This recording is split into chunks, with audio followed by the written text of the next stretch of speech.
next topic of this chapter is sexual reproduction.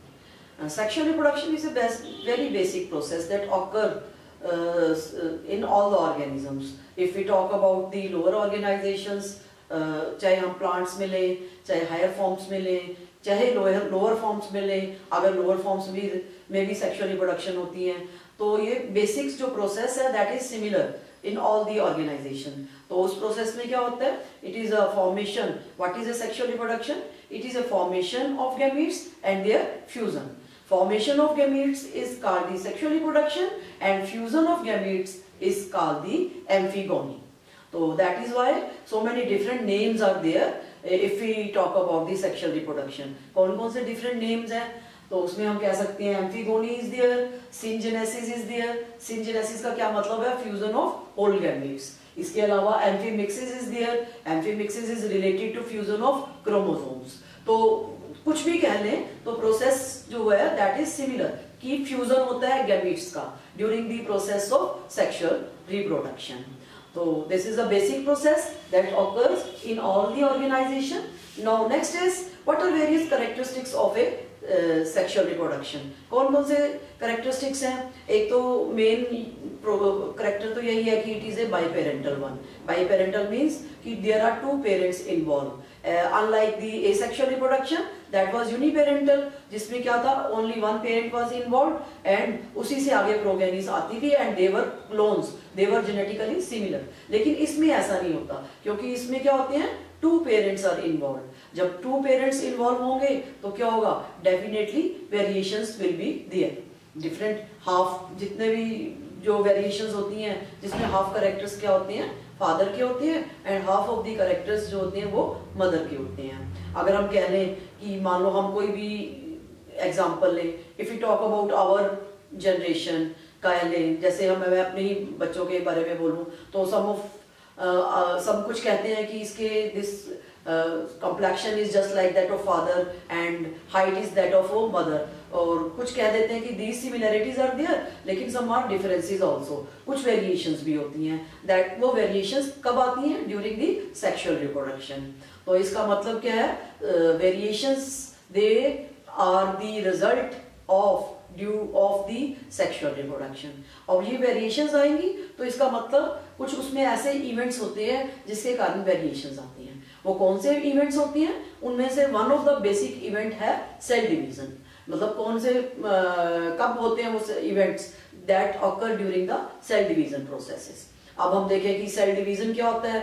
तो this is a main characteristics कि mainly sexual reproduction में कौन सा cell division involve होता है? Either it is of mitosis और इट इज ऑफ मियोसिस.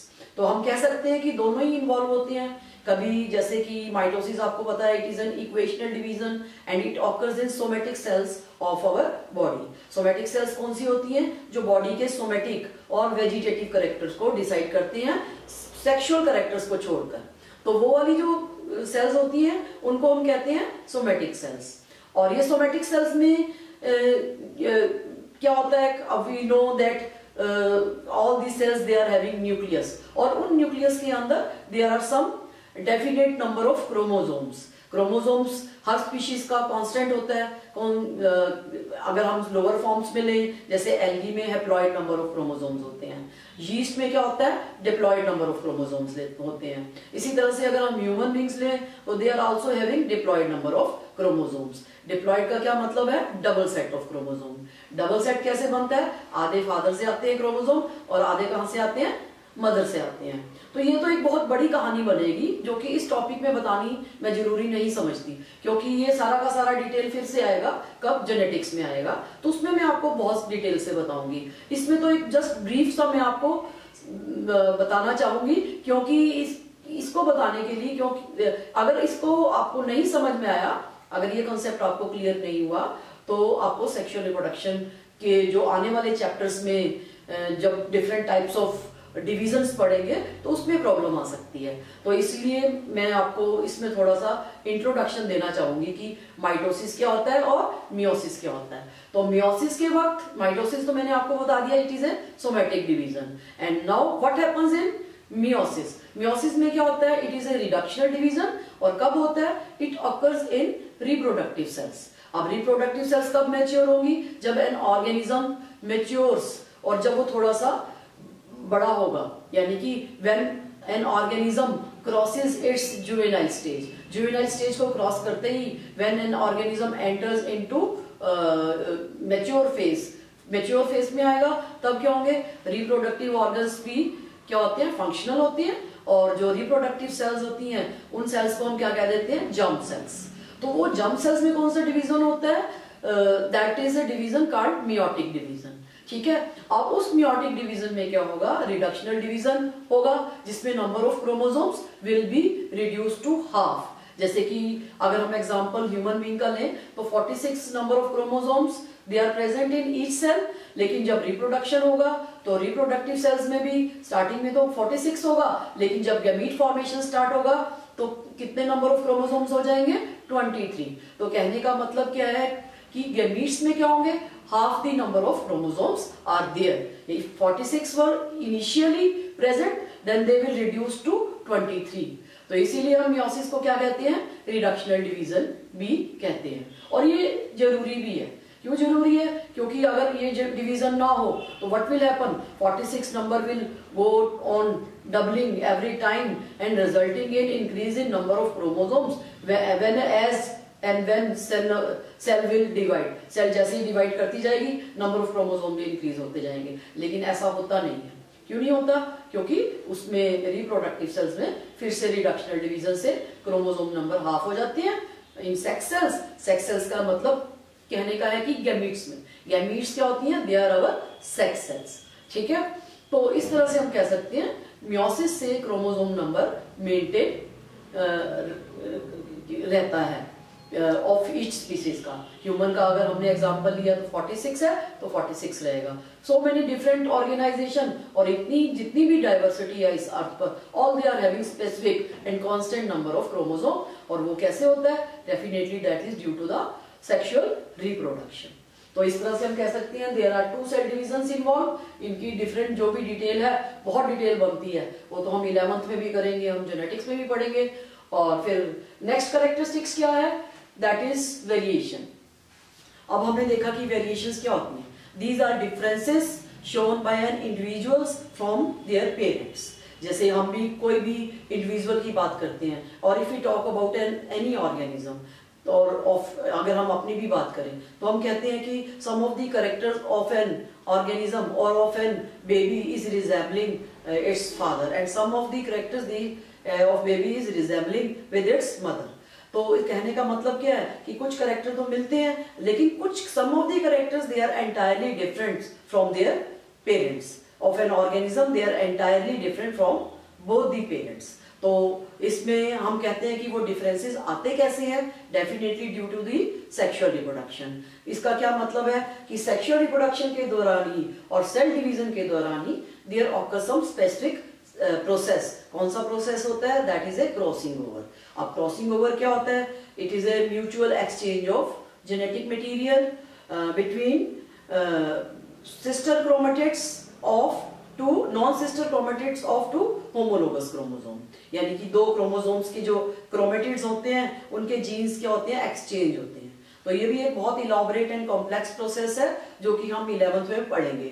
तो लेकिन अभी हमें इतना जान लेना जरूरी है कि मेन वेरिएशन का कारण क्या है? That is variation, that is क्या है? Crossing over. इसके अलावा so many different another reasons there also there. कौन कौन से म्यूटेशंस जो भी हमने जेनेटिक्स में डिटेल में पढ़नी है। एनवायरमेंटल में चेंजेस आते हैं और वो भी ऑर्गेनिज्म को इफेक्ट करते हैं। तो बहुत सारे इस तरह से डिफरेंट रीजंस आर देयर। और रिकॉम्बिनेशंस होती हैं, यानी कि फर्टिलाइजेशन ऑफ गैमीट्स, कौन सा गैमीट किसके साथ फर्टिलाइज करेगा, ये भी पर चांस फैक्टर है। तो ये सब कारण जो होते हैं they lead to variations of an organism. तो इस तरह से हम कह सकते हैं variation they are also an important characteristics. और जब वेरिएशंस आती हैं दे आर आल्सो नेसेसरी। क्यों नेसेसरी हैं? क्योंकि हमें मालूम है कि with the time the environment goes on changing every time, it is never static. Continuously environment में चेंजेस आ रहे हैं, उसके अकॉर्डिंगली एक एन ऑर्गेनिज्म के अंदर भी चेंज आने जरूरी है। अगर वो चेंज नहीं आएंगे तो how an organism is able to survive on this earth? That means an organism is adapted that is definitely due to good variations they are present that occur due to sexual reproduction. इस तरह से जब variations बहुत लंबे समय से accumulate होती जाएंगी, then definitely it is also leading to evolutionary processes also, helps in process of evolution. तो जितने भी ये बेसिक फिनोमिना हैं, चाहे हम एडेप्टेशंस कह लें, वेरिएशंस कह लें या एवोल्यूशनरी प्रोसेसेस कह लें, they are all related and they are result of sexual reproduction. किसके कारण है वो? ज्यादा मेनली सेक्सुअल रिप्रोडक्शन के कारण है. तो इस तरह से हम कह सकते हैं कि it is a very slow process and well organised process. जैसे कि हमने देखा कि asexual reproduction was very rapid process and very fast process. अगर हम ऐसे सेक्सुअल रिप्रोडक्शन पे कोई चेक ना करें तो जितने भी हमारे लोअर ऑर्गेनिज्म हैं they will be entirely covering this surface of earth. लेकिन there is always a check by nature, इसलिए उनका नंबर भी क्या कहता है, रहता है कांस्टेंट रहता है. तो लेकिन सेक्सुअल रिप्रोडक्शन में क्या होता है, एक कॉम्प्लेक्सिटी अराइज होती है, ऑर्गेनाइजेशन अराइज हो जाती है. तो जिसके कारण क्या होता है, स्लो प्रोसेस स्टार्ट हो जाता है and then number of individuals they also become very less. जैसे जैसे कॉम्प्लेक्सिटी बढ़ती जाएगी, नंबर ऑफ ऑर्गेनिज्म भी क्या होंगे, they will become very less in amount. तो हम इस तरह से कह सकते हैं कि एसेक्सुअल रिप्रोडक्शन को ओवर पावर करने के लिए there arise a need of sexual reproduction. क्यों जरूरत पड़ी थी? क्योंकि जब organisms they lost the capability to reproduce asexually with the change of environment. जैसे जैसे environment में changes आए, कुछ adverse conditions थी जिसमें जितने भी asexual spores थे या another means थे, they were not able to produce the new organisms by means of asexual reproduction. तब क्या हुआ, automatically they started switching towards their fusion, यानी कि उन्होंने fuse करना शुरू कर दिया again and slowly and steadily क्या हुआ, a complex organized way was formed in different organisms. तो इस तरह से हम कह सकते हैं कि there was a need of sexual reproduction. Of course, sexual reproduction में क्या होता है, lot of energy is needed. बहुत सारी एनर्जी भी चाहिए and number of gametes become very, particularly male gametes, they are numerous. बहुत होते हैं so as to fertilize the female gametes. Female gametes को फर्टिलाइज करने के लिए मेल गैमेट्स की भी ज्यादा जरूरत होती है. Still to ability to survive on this earth, क्या किसी भी स्पीशीज को सर्वाइव तो करना ही है, इसीलिए वो क्या करते हैं, दे आर स्विचिंग, वो एसेक्सुअल को छोड़कर किस में मूव करती हैं, सेक्सुअल रिप्रोडक्शन में move, they have started moving towards this mode of reproduction. तो इस तरह से हमने देखा कि why there is a need of asexual reproduction and how sexual reproduction has various characters and how variation occurs. तो next is what are various units of reproduction. Again मैंने बता दिया आपको कि units of reproductions are definitely sex cells. Sex cells कौन सी होती हैं, जो रिप्रोडक्टिव ऑर्गन से बनती है ड्यूरिंग दी मियोटिक डिवीजन और रिडक्शनल डिवीजन से बनती है. Male sex cells are called the male gametes and female sex cells are called the female gametes. अगर हम ह्यूमन बीइंग का एग्जांपल लें तो male sex cells are definitely small, microscopic and they are very motile, बहुत motile होती है and very small and these are called the sperms. उनको हम क्या बोलते हैं, sperms. And female gametes, they are large and they are called the ovum and they are large because of presence of reserve food material inside them. क्योंकि reserve food material से, because they have to nourish the zygote or the developing embryo, that is why their size is large but they are passive. तो इनकी detail तो हम जब भी sexual reproduction आएगा वो तो हम पढ़ेंगे ही. तो next is what are various kinds of sexual reproduction. अगर हम ब्रॉड ग्रुप में देखें तो ब्रॉड लेवल पे देखें तो सेक्सुअल रिप्रोडक्शन को अगर हम देखें कि सोर्स के बेसिस पे कितने टाइप्स हैं इसके, there are two main types. One is exogamy and another one is endogamy. What happens in exogamy? Exogamy means it is बाइपेरेंटल.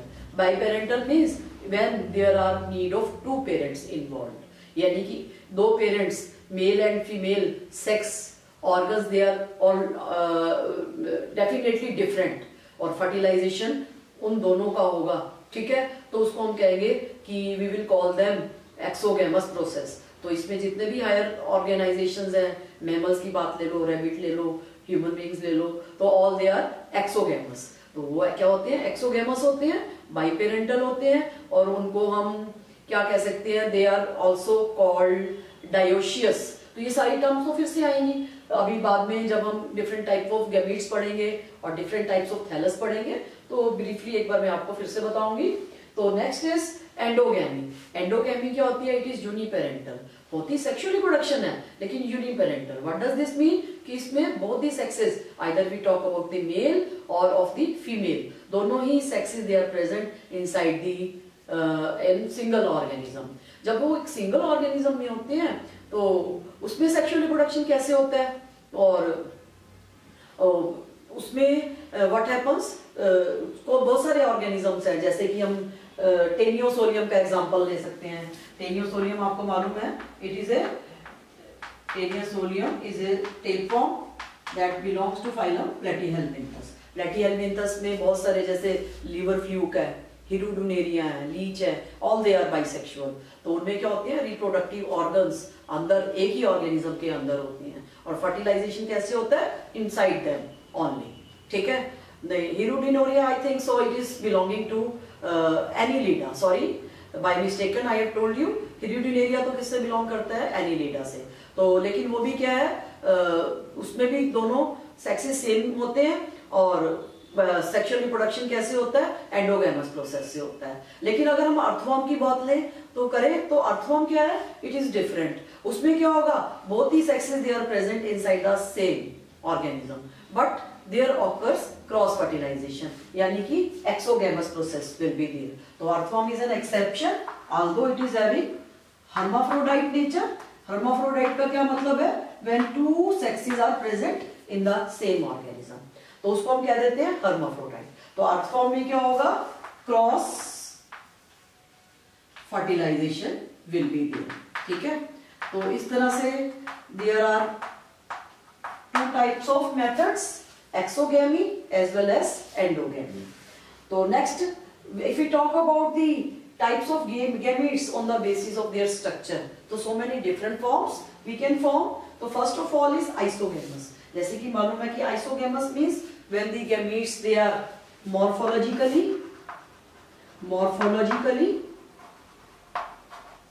or physiologically similar. There is no distinction between male and female gametes. जब दोनों एक जैसे हो देखने में भी और physiology functionally भी सेम करें, तो उसको हम क्या देते हैं? Isogamous condition is there. Is it clear? Now heterogamous condition, when male and female they are different. ठीक है, जब वो डिफरेंट होते हैं इन साइजेस में, जैसे कि आपको मालूम है मेल, इसमें क्या है? If you talk about different, जब वो डिफरेंट होंगे तो व्हाट विल हैपन कि male are smaller and female are larger. अगर हम ह्यूमन बींग्स का एग्जांपल लें और बहुत सारे एग्जांपल्स लें, ज्यादातर क्या होते हैं? Males they are small and females they are large. ठीक है, तो दिस इज हेटेरोगैमस कंडीशन। अब हेटेरोगैमस में भी बहुत सारी टाइप्स आएंगी, कौन कौन सी? एनिसोगैमस होती हैं, और we can say oogamous condition. Anisogamous means when there are different gametes on the basis of size, और oogamous means when male are small and female are large. तो इस तरह से हम कह सकते हैं aniso and oogamous, anisogamous and oogamous conditions they are belong to both they are heterogamous conditions.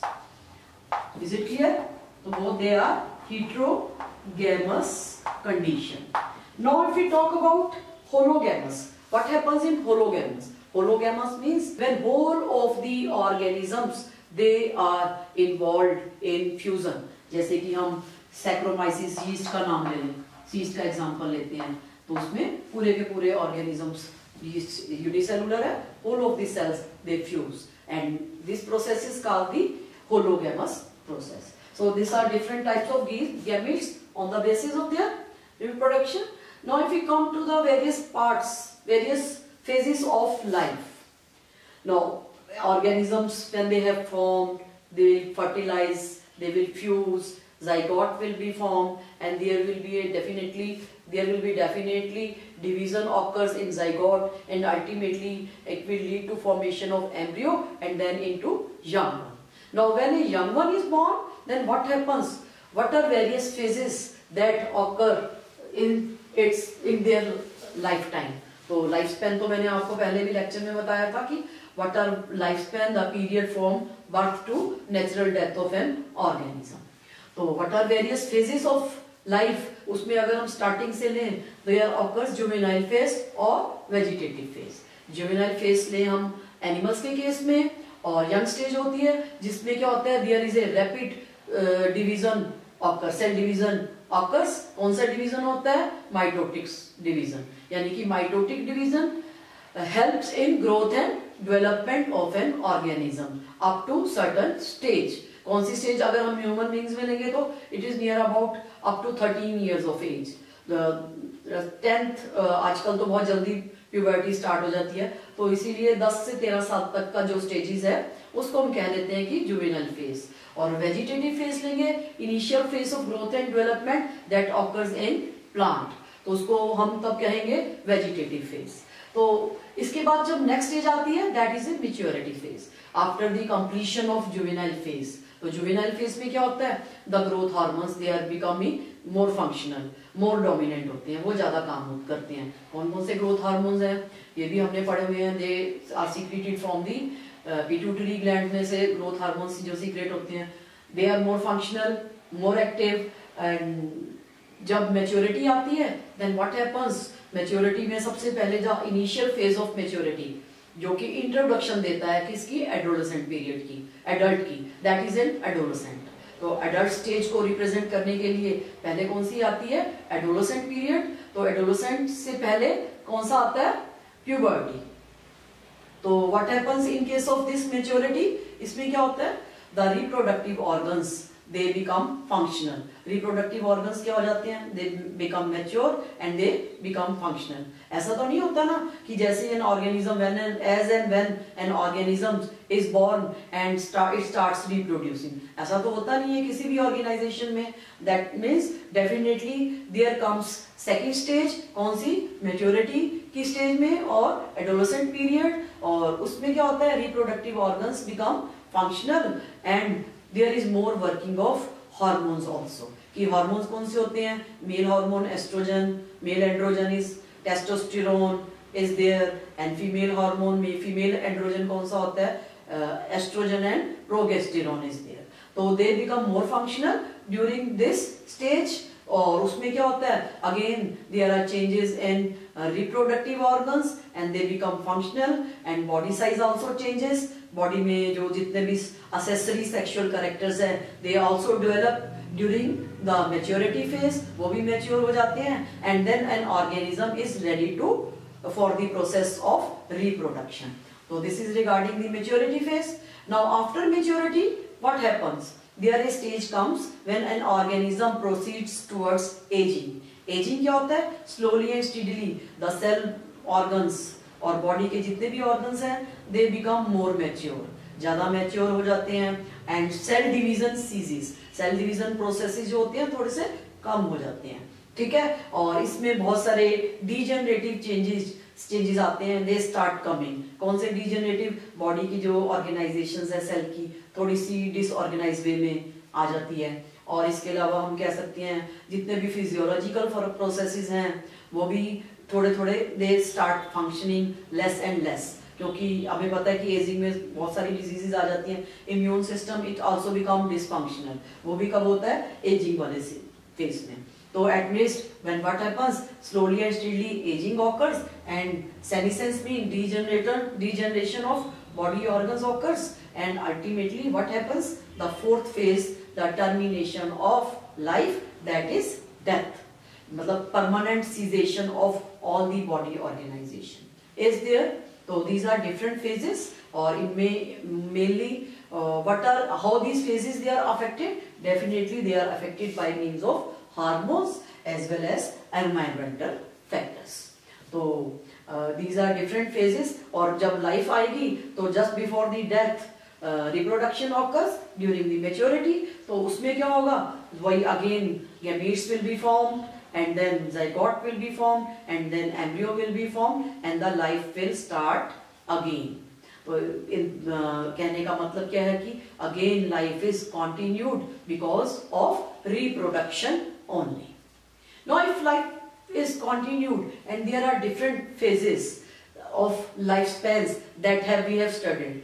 अब हम देखेंगे कि कौन से दूसरे प्रोसेसेस हैं. प्लांट्स में डिफरेंट फेजेस कौन से हैं और एनिमल्स में डिफरेंट फेजेस कौन से हैं, कब वो रिप्रोड्यूस करते हैं, प्लांट में कौन से आएंगे और एनिमल्स में कौन से आएंगे. That we will be studying in our next lecture that I am going to tell you now.